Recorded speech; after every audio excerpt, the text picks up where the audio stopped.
সুন্দর এই পৃথিবীতে আমরা সবাই ব্যস্ত যে যার কাজ নিয়ে। তারপরেও এই ব্যস্ত জীবনে সবার উচিত নিজেকে একটু সময় দেয়া, যেটাকে বলা হয় মি টাইম। আর আজকে আমার সেই মি টাইমটাকে স্পেন্ড করার জন্য চলে আসি অস্ট্রেলিয়ার সিডনিতে বিখ্যাত হাইড পার্কে। আশা করি পুরো সময় জুড়ে আপনারা আমার সঙ্গেই থাকবেন এবং এই পার্কটিকে এনজয় করবেন।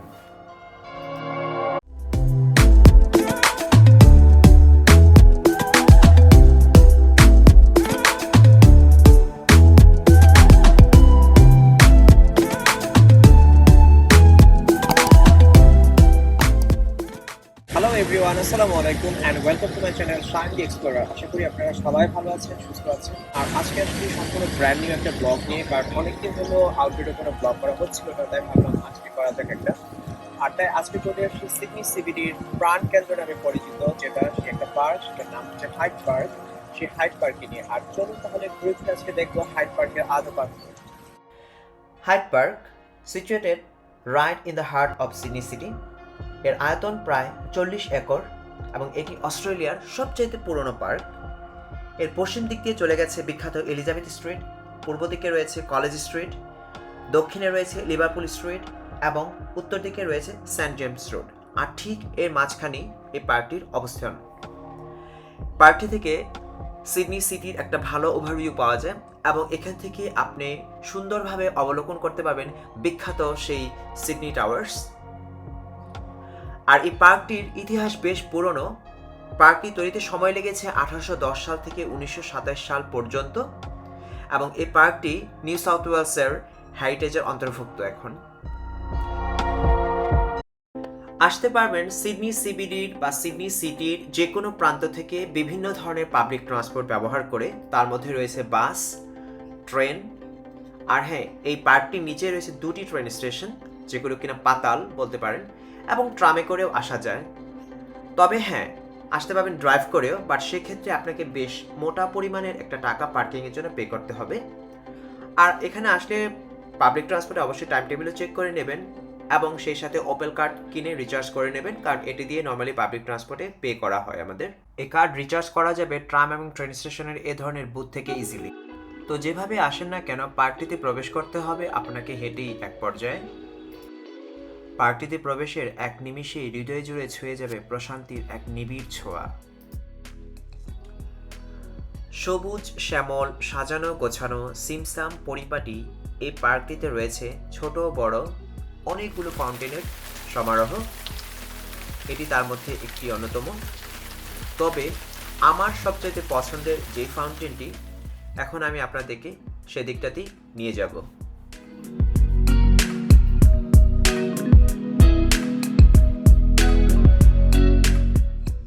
আর এটিই হচ্ছে আমার সেই পছন্দের ভাস্কর্য।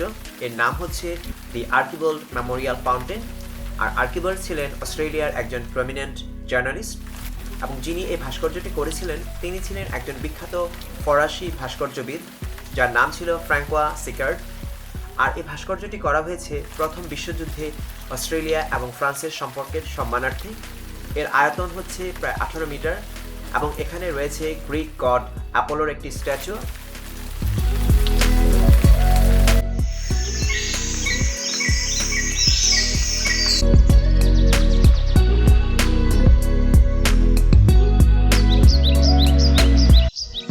পরিষ্কার পরিচ্ছন্ন এই পার্কটিতে রয়েছে 24/7 দর্শনার্থীদের প্রবেশের অধিকার এবং এই পার্কটিতে প্রবেশ করার জন্য আপনাদের কোনো টিকিট কাটার প্রয়োজন নেই। এটি সবার জন্য উন্মুক্ত সবসময়।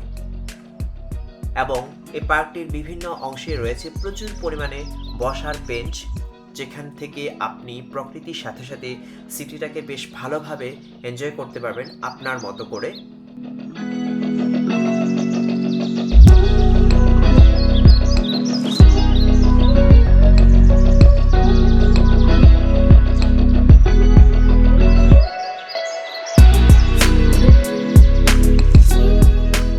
আরও রয়েছে পার্কটির পুরো অংশ জুড়ে বিভিন্ন ধরনের ফুলের সমারোহ, সেই সাথে বিভিন্ন ধরনের গাছপালা।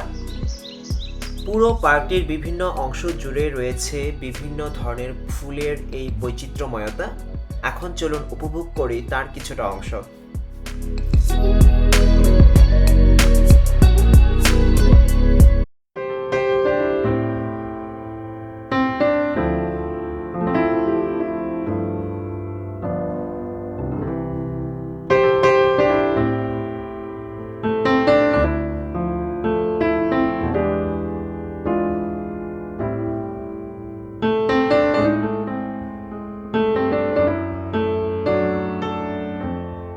বৈচিত্র্যময়তা যে শুধুমাত্র পার্কের এই ফুল গাছগুলির মধ্যেই সীমাবদ্ধ তা কিন্তু নয়, বরং এর রেশ পড়েছে পার্কের বিভিন্ন জায়গায় ছড়িয়ে থাকা অসংখ্য সব গাছপালার উপরেও। এই গাছপালাগুলোর আকার আকৃতি এবং গঠন প্রকৃতি মধ্যে রয়েছে বেশ এক ধরনের ভিন্নতা।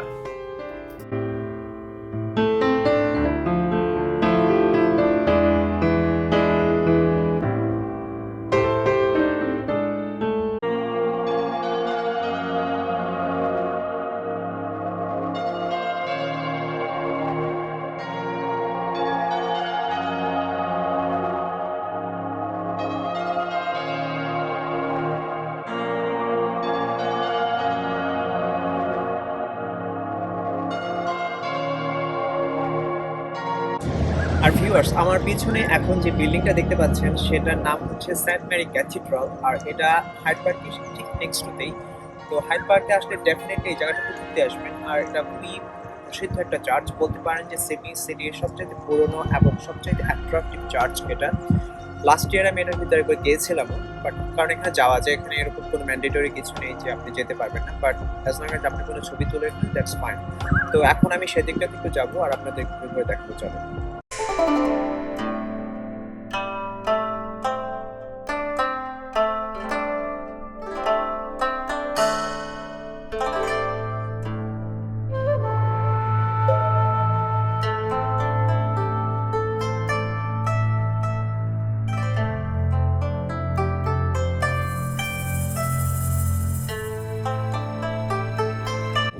তো বন্ধুরা, এখন আমি যে জায়গাটাতে দাঁড়িয়ে আছি সেটা হচ্ছে সেন্ট মেরি ক্যাথিড্রালের কোর্টইয়ার্ড নামে পরিচিত। আর এই অংশটা আমাদের সিডনি যারা থাকি তাদের সবার কাছে খুব বেশি পরিচিত, বিশেষ করে খ্রিস্টান যারা, তাদের কাছে তো আরও বেশি পপুলার, কারণ এখানে প্রচুর পরিমাণে ওয়েডিং হয়ে থাকে ওভার দ্য ইয়ার। কারণ যেহেতু এখন আমাদের লকডাউনের পরবর্তী সময় চলতেছে, যদি এখন লকডাউন নেই, বাট এখন পর্যন্ত কোনো ওয়েডিং হয়তো বা শুরু হয়নি। তো শুরু হলে প্রত্যেক দিন এখানে কম অথবা বেশি মানুষের আগমন ঘটে, এবং প্রত্যেকদিনই দেখা যায় যে কোনো না কোনো কাপলের এখানে ওয়েডিং হচ্ছে। কারণ এখানকার ভিউ চমৎকার সুন্দর, তাছাড়া এটা একটা প্রসিদ্ধ একটা চার্চ, বলতে পারে সবচেয়ে পুরোনো চার্চ সিডনির। আর তাই তারা এখানে এসে আর কি তাদের বিয়ের কার্য দিয়ে সম্পন্ন করে। তো চলুন এখন এই কোরিয়াটা ঘুরে দেখি।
সেন্ট মেরি ক্যাথিড্রালের ঠিক পাশেই রয়েছে Cook Phillip aquatic and fitness centre.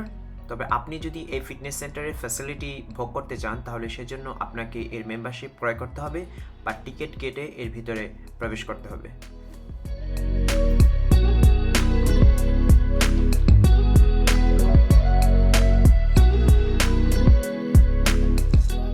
তো এখন আমি আবার এই অ্যাকোয়াটিক সেন্টার থেকে চলে যাব আমার সেই হাইড পার্কের ভেতরে, কারণ এর এক্সপ্লোরিং কিন্তু এখন পর্যন্ত শেষ হয়নি আমার।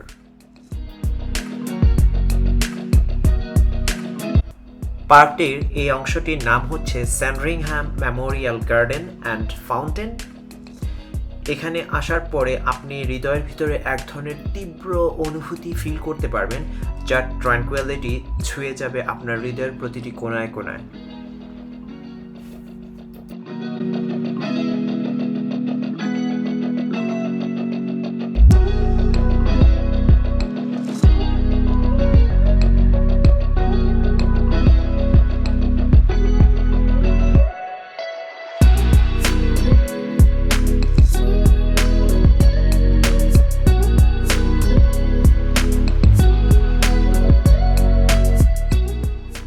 পার্কটির একটি অংশে রয়েছে ক্যাফে, তবে বেশিরভাগ মানুষ যারা এখানে বেড়াতে আসে বা ঘুরতে আসে তারা বাইরে থেকে বা নিজেদের বাসা থেকেই খাবার নিয়ে আসে এখানে পিকনিক করার জন্য।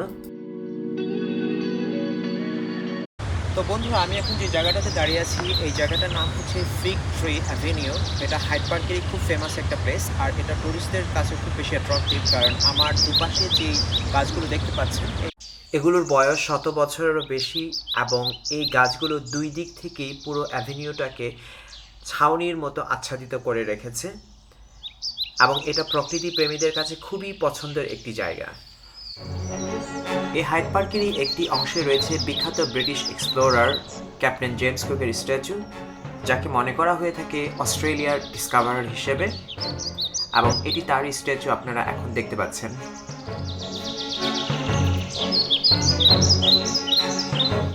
বন্ধুরা, আমি কিন্তু অলরেডি অনেকটা টায়ার্ড হয়ে গেছি হাইড পার্কে ঘুরতে ঘুরতে, বাট এখনো আমার হাইড পার্কের এক্সপ্লোরিং শেষ হয়নি। তো এখন আমি লাস্ট আপনাদেরকে নিয়ে যাব হাইড পার্কের অন্যতম একটা হলি প্লেস, যেটা কিনা বলা হয় ওয়ার মেমোরিয়াল পার্ক, এবং এটা করা হয়েছে অস্ট্রেলিয়ার ফার্স্ট ওয়ার্ল্ড ওয়ারে যারা শহীদ হয়েছে তাদের স্মরণে। তো এখন আমি সেই পথটা দিয়ে যাবো এবং আপনাদেরকে নিয়ে যাব। তো চলুন সে পথে, আর এজন্য আমাকে অবলম্বন করতে হবে বিখ্যাত সেই ফিগ ট্রি অ্যাভিনিউ।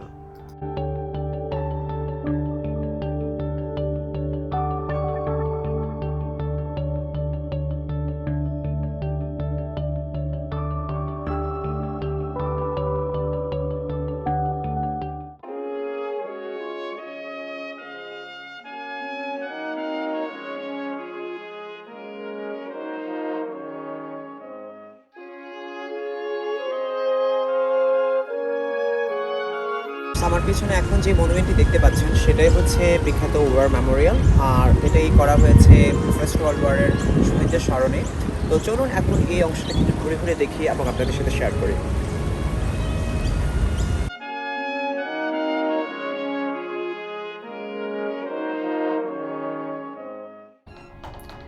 অ্যানজাক মেমোরিয়ালটি বিল্ড করা হয় 1930 সালের প্রথমার্ধে প্রথম ওয়ার্ল্ড ওয়ারে যারা শহীদ হয়েছিলেন তাদের স্মরণে, এবং আপনি চাইলে এই মেমোরিয়ালটির ভিতরে প্রবেশ করতে পারবেন, তবে এর জন্য আপনাকে প্রি বুকড করে নিতে হবে, এবং সপ্তাহে প্রায় 5 দিন এখানে 3টি করে এক্সিবিশন হয়ে থাকে 1.5 ঘন্টার মতো করে।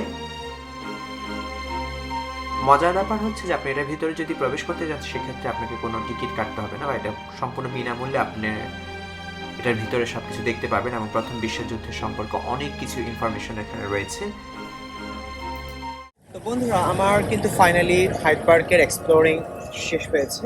আশা করি আপনাদের আজকের এই ব্লগটা ভালো লেগেছে, আর যদি ভালো লেগে থাকে তাহলে কাইন্ডলি আমার চ্যানেলকে সাবস্ক্রাইব করবেন, ফ্রেন্ডস ও ফ্যামিলির সাথে শেয়ারও করবেন, আর আমার জন্য দোয়া করবেন। ঠিক আছে, তাহলে দেখা হবে নতুন কোনো ব্লগে নতুন কোনো জায়গাতে। সে পর্যন্ত সবাই ভালো থাকেন, সুস্থ থাকেন। আল্লাহ হাফেজ।